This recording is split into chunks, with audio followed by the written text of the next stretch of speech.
hockey fans, NYI FYI with Sean Croft. Welcome to NYI FYI. Sean Croft and Chris HesselAI.com live on YouTube. The very rare mid-September show where we're not previewing some nonsense or complaining. It's so nice. For that. Yes. Well, we hope not. I mean, well, let's be real. It probably will. But we have plenty of... Especially with all the ownership stuff that still seems to be going on. Yes. Because the Islanders just can't have nice things. Who owns the Islanders? It's his lap shot. It's like, who owns the Chiefs? It's really unbelievable. This is not for today. Today's show, actually, is to talk about the NYI FYI Breakaway to Disney 2014. For those of you guys who don't know, Chris and I are going to be running the world-famous, or at least on Long Island, world-famous Cow Harbor 10K on Saturday. Oh, God. First time ever for me doing something that length. Yeah, I've never done it before either. Yeah, we're going to be walking. Yes, to benefit the Dream Team project. And joining us today, very excited. We finally got him on, and we feel bad that we've had him sitting here waiting for us because Google just had to install all these updates. Founder of the Dream Team project, host of WDW Radio, author of books, NYI FYI. Lou, how are you tonight? Hey. Going on yourself in about an hour and 10 minutes, so no, my pleasure. All right. That's it. Nice. But originally from Jersey, so I mean, you've seen a few Stanley Cups, at least local broadcasts. I'm sure that people were at least excited. We're hoping to get back there ourselves, but interesting because now the Devils are. They're in a situation where it's flux because Martin Brodeur is retiring, and you're not quite sure what maybe we don't know, but no one knows what's going on there. The Islanders are going to question mark since 1993, so we hope that we answer some of those questions. But that's the extent of the hockey talk for tonight. Let's get into. I actually know the name Martin Brodeur. He must be 87 years old. I remember him when I was still in Jersey. You're close. Yes, 42. You're close. You're close. But he plays like he's 87. Now he does. I mean, unstoppable until he was 40. See, even if you're not an avid hockey guy, you got it from Jersey, absolutely. I know. But, all right, but Lou has a very interesting story for those of you guys who may not know. You lived in Jersey, you were a lawyer. I mean, or at least you practiced law to an extent, and now you're living in Orlando doing the WDW radio show, writing books, doing tours at the park. I mean, you picked up your whole family, you moved them down to Orlando. Most people would say that a law practice, anything involving a law career is a fairly lucrative career, and you're down there doing that. I mean, what pushed you to do it? Right. Well, first of all, I was a lawyer in New Jersey. Two things I ask you not to hold against me, right? Yeah. So yeah, I was not a bad lawyer, right? I had a successful practice. I also had an IT consulting company on the side, but there's a big difference between being wealthy and being happy and sort of being rich in your life. And as much as I enjoyed practicing law, it clearly wasn't my passion. I've been going to Disney since I always had an interest in it. Went back every single year since 1971, and I set out to see if I could write a book on Disney, and the book sort of grew into a website and podcasts and videos and products and things like that. And so yeah, at one point I left it all behind and picked up the family, loaded up the family truckster, and moved down to Florida, and I live right behind the Magic Kingdom now. And needless to say, do the math, I'm much, much happier than I was when I was back up in the Northeast. Certainly sound it. Yeah, I mean, Oh, this guy's got pep in his step. Yeah. You could just tell. and boy, did you miss out on an awful winter here. I'm sure that you probably caught, because I noticed that when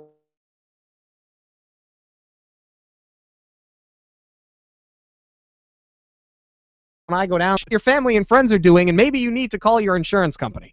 That's how it is. I don't miss that at all, man. I don't, you never have to shovel the sunshine. I will tell you guys, the only thing I do miss is good pizza and good bagels, Well, and that's it. The Yeah. bagels is a big thing. A lot of people talk about the bagels no matter where they are. Yeah.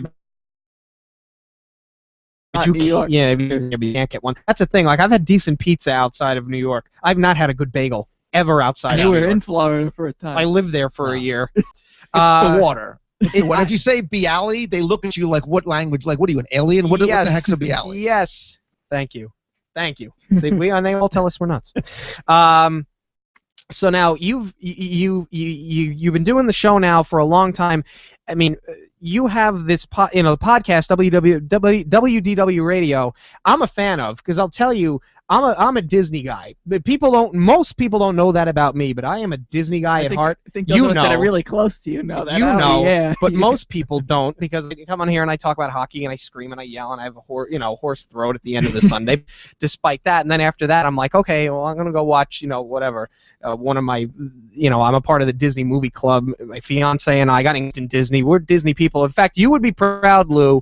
She's in Charleston, South Carolina on vacation right now, and she texted me a picture of this massive tree, and the quote that she put underneath was Asante Sana. And unless you've been to Animal Kingdom a number of times, that is over the head of everybody. I have no idea what that means. But Yeah. I'll tell you that right now. Yeah. But I mean, you've been, right? I've been. That's not in a long time. Right. Yeah. Well, all right. Well, here's a question then. For somebody like Chris, who hasn't been to when was the last time you were there? 1994-ish. 1994. Yes. Wow. Okay. So, all right. So, like, let's say, because we had the expert here, and these are the types of things that you'll see on the show, reading the books. Like, what are like 3 things you would throw at somebody like Chris, who's looked down to the park for the first time in 20 years?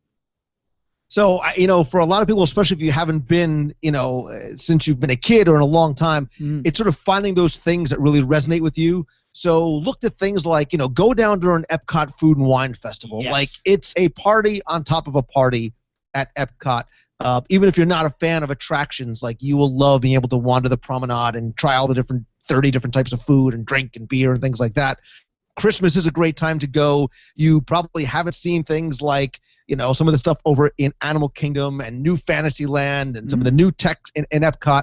I will tell you this, you could go down for a week, and I promise you still wouldn't see it all. So you have reason to come back over and over again. But find that thing that would sort of resonate with you. Oh yeah, I'm sure that it's all changed now from when I met.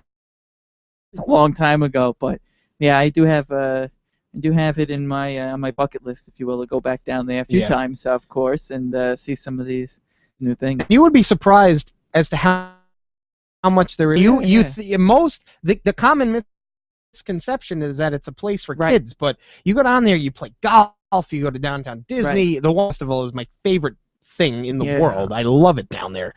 I think I saw Air Supply like times there. It was great. It was a lot of fun. So you have a new book out right now, 102 Ways to Save Money for Walt Disney World. I read the book twice.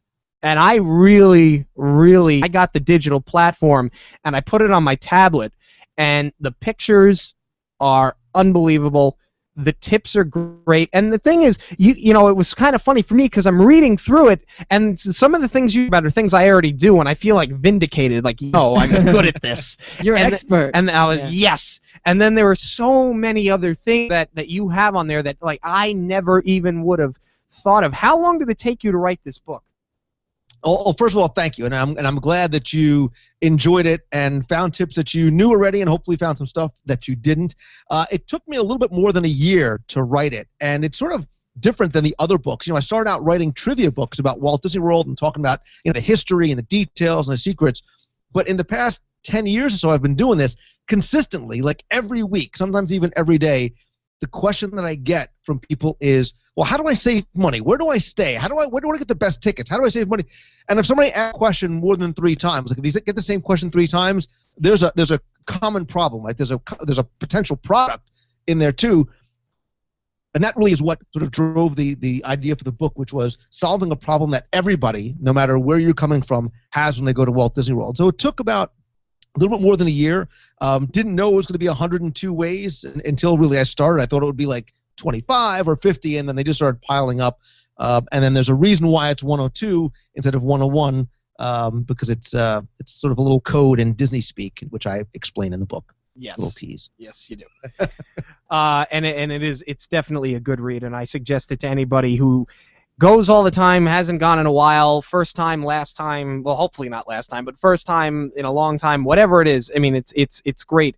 And the other thing that's great though is the Dream Team project itself. And you know, it's something that when I found out that you did it, you know, I got into your show because when I went 2 years ago, it was 4 years ago when I went down, and I was looking for something else because I got the vacation planner in the mail, but I remember watching the VHS when I was a kid, and you got it at the Disney store, and it was like an hour long, and it was you saw everything. And I got this vacation planner, and it's not to say they didn't do a good job. There's great production. This felt more like a commercial. There weren't any real tips.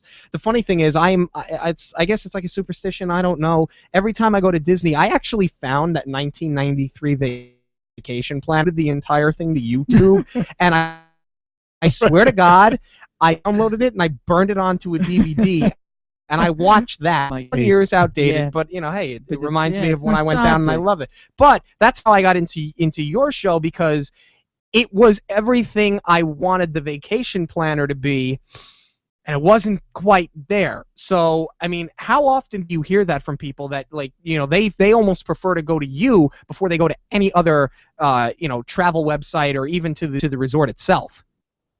Well, I think what happens is that we as Disney fans, look, I'm a Disney fan first. You know, I did this show because I just love the place and I wanted to share my passion for it with other people.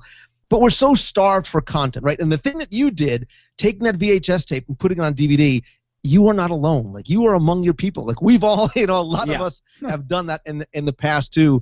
And, you know, never thinking when I started writing the books and created the site that it would become a destination for people and it would sort of help them in their planning. That's the goal. Like, that's what I hope to do, is enhance their experiences when they go to and bring them a little bit of Disney magic when they can't get there as often as they like. Sure. And now we started talking about Dream Team Project before. We'll talk about it now. You know, obviously wanting to do the right thing is the number one reason why anybody does any sort of charitable work.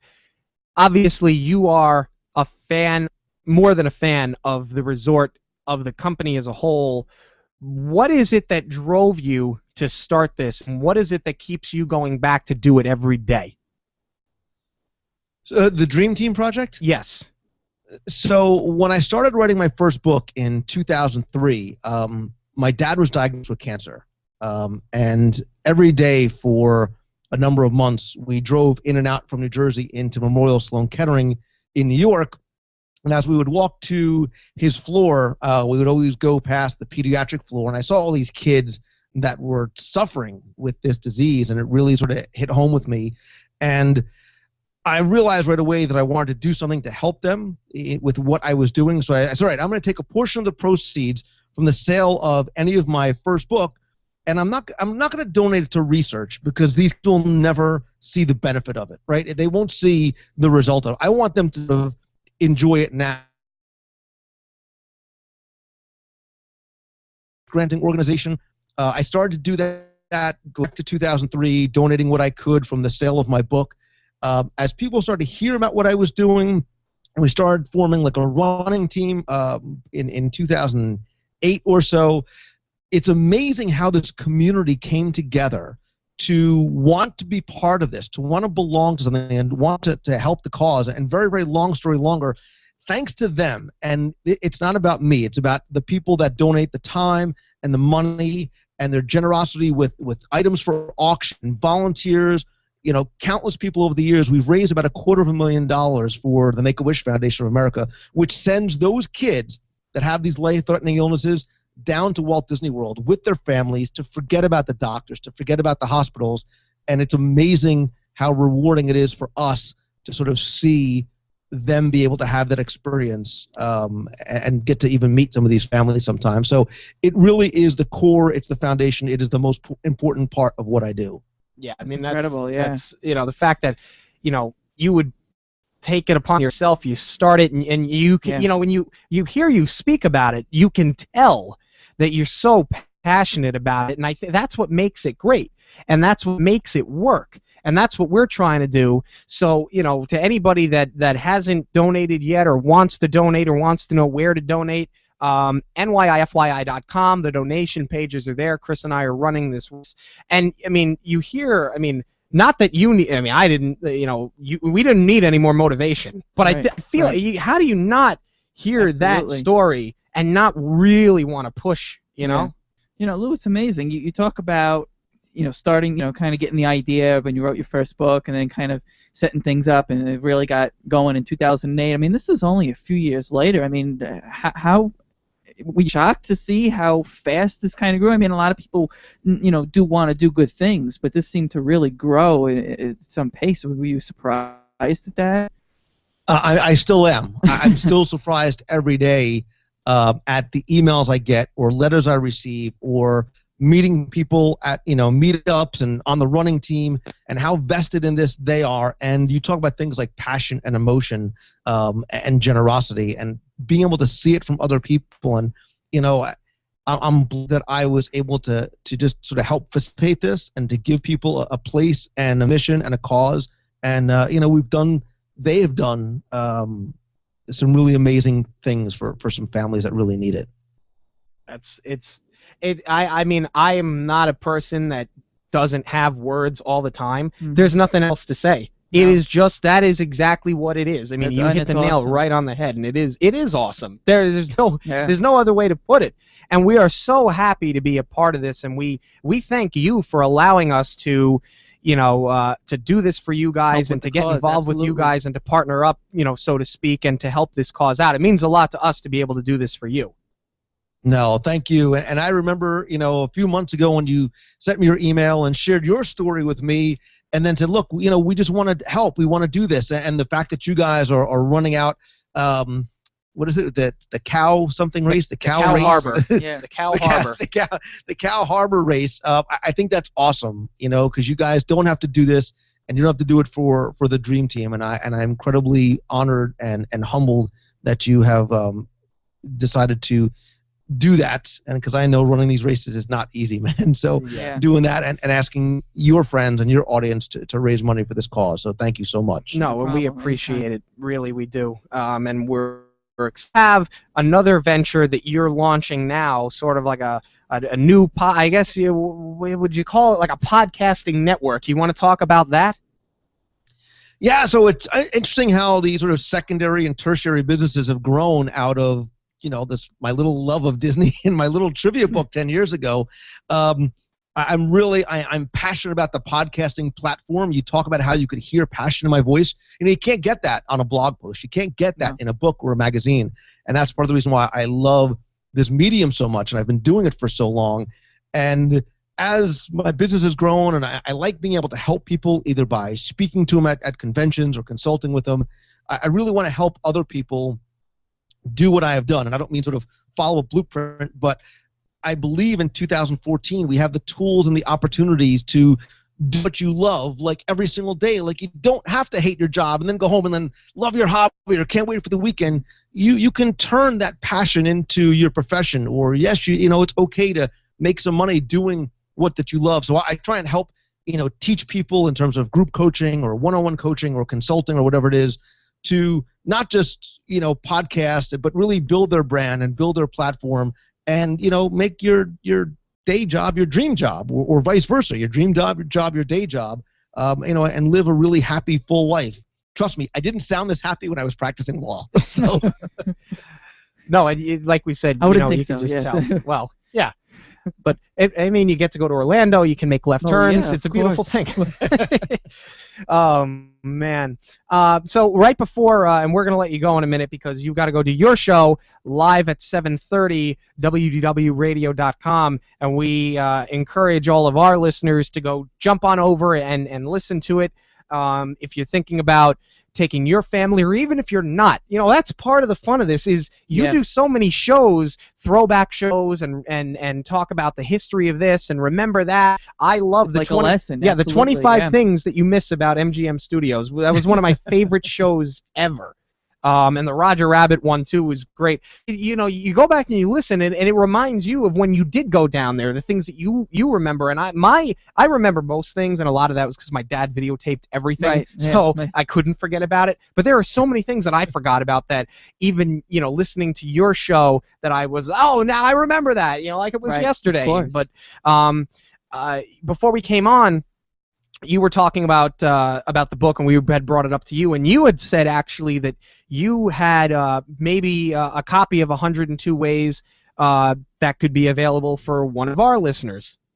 Absolutely. I'll up it even more. I'll not only send them a copy of 102 Ways, but I'll also send them all the audio files for my audio tours of the Magic Kingdom. So it's really to kind of immerse them in the tours and the details and the history, and give them a little sense of kind of a virtual walking tour. Wow, that's Very awesome. cool. So the way that you are in the running for this package, courtesy of Lou, and thank you very much for that, is we're going to have again tonight, as we for so many weeks, the flyer package. All you have to do, retweet that on Facebook. Every single person that does it, and the audio tour. Mets, Toronto Blue Jays. He's offered some autograph memorabilia. So if people donate, obviously then you'll be entered to win that, and I'll even donate a pair of my New York Cosmos tickets. Game front row seats. You guys will enjoy it, and we'll raffle that off to anybody that donates. But that, I mean, thank you, Lou. That's a Very great nice, great Lou. Thank package you very right there, and we much. appreciate that very, very much. No, least I can do, man. I appreciate you guys having me on and being so supportive. Oh, absolutely. And we're going to let you go, and then I'm going to go, and I'm going to go jump over, and I'm going to go listen to you tonight, because it's what I do when I'm around on nights. So for Chris Hessel and Sean Croft, and for tonight, Mongello, we're all Islanders, and we'll